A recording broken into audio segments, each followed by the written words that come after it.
Hi, my name is Stephanie Grosser, and welcome to my presentation on bureaucracy hacking in the U.S. government. Here's where I've worked for most of the last 5 years as a bureaucracy hacker in the government. This is the U.S. Digital Service Townhouse in Washington, D.C.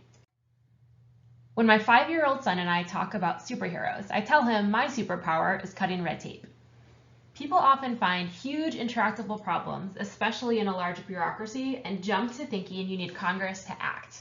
That you need Congress to pass a new law to solve a problem. My job is to dive into the weeds of existing laws and regs to see if that's really true. I find the experts at agencies who have thought about this longer than I have and leverage their expertise to help find and push for logical changes all within current rules. And if you can find the game changer, you can codify what currently isn't said but allowed and change outcomes immediately within the law. So a year ago, my team was handed one of those intractable problems, hiring in the government. My U.S. Digital Service team was asked to find a way to substantially change outcomes within hiring, all within current laws and regs, that could be implemented within 6 months. When we dove in, we saw how different federal hiring is from private sector hiring. Here's what hiring often looks like in the private sector. You submit a short resume, and if you look qualified, you're asked to interview, where you confirm you're qualified. Government's a little bit different. You're deemed minimally qualified if you pass these 2 steps. You submit a federal resume, which typically is at least 5 pages, but could be as long as 60 pages, and that has extreme evidence of every accomplishment you've had under each of the required qualifications. And then you're asked to submit a self-assessment questionnaire where you're asked how expert you are against any given skill. So many people put that they are an expert on every skill. Even if you're deemed minimally qualified, if you fail an interview after the step, you won't be eliminated. You'll just be placed into the lowest qualifications category. Therefore, it's really easy for anyone to make it through this process and look qualified on paper. Veterans' preference gets blamed since minimally qualified veterans can float to the top of the best category, even if they were just minimally qualified. But to be clear, veterans' preference is not the problem. There are many qualified veterans. The problem is we're not conducting actual pass-fail assessments to see if people are actually qualified, and that hurts all applicants, including veterans. So here's the game changer that we found after a 2-week discovery sprint with OPM, the Office of Personnel Management. Agencies are allowed to make applicants prove they're qualified before they're considered qualified. I know, common sense, right? But believe it or not, many HR specialists that we talked to throughout the government thought this was illegal. They thought that once they found a veteran, for example, minimally qualified, that they would be fired for later disqualifying them if they were found not qualified during an interview. And OPM agreed. Being minimally qualified doesn't need to mean you're qualified. Agencies are allowed to use minimum qualifications just to have applicants gain entry into a pass-fail test, such as a structured interview.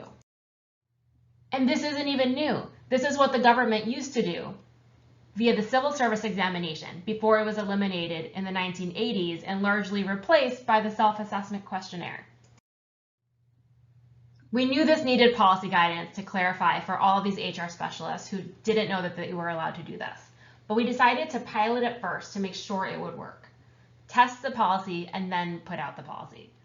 So at HHS and Department of Interior, we did 2 pilots where they selected 8 subject matter experts who would help set the qualifications and then assess applicants against that criteria through both resume review and interviews.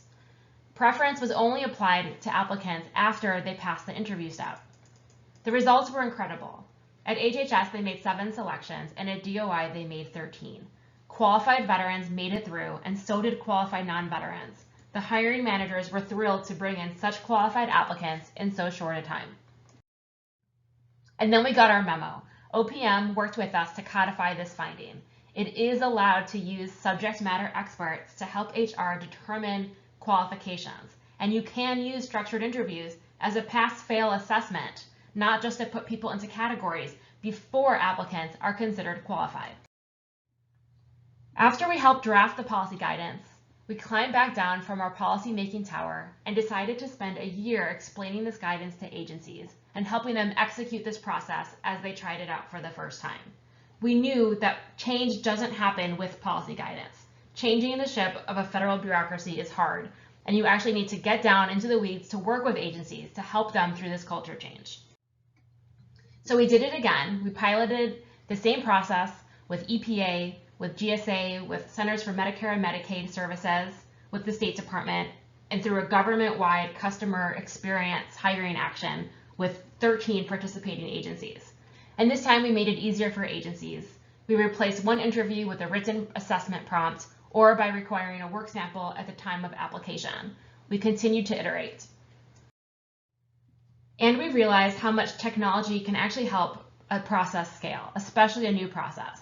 So US Digital Service built and launched a cloud-based resume review tool to formalize the subject matter expert role in the process. Because if practitioners think that they can't do it in the technology, that may help contribute to them thinking it's not allowed. Today, we're working with OPM to integrate this functionality into the talent acquisition system that's used by 85% of the US government. We're still not done. This will take more than a year to change, but we're super pumped to have taken an issue that people often assume is so broken that you need a new law and show that immediate change is possible just by implementing one thing differently. But sometimes that one thing can make all the difference. Thanks for listening, and come join us at US Digital Service.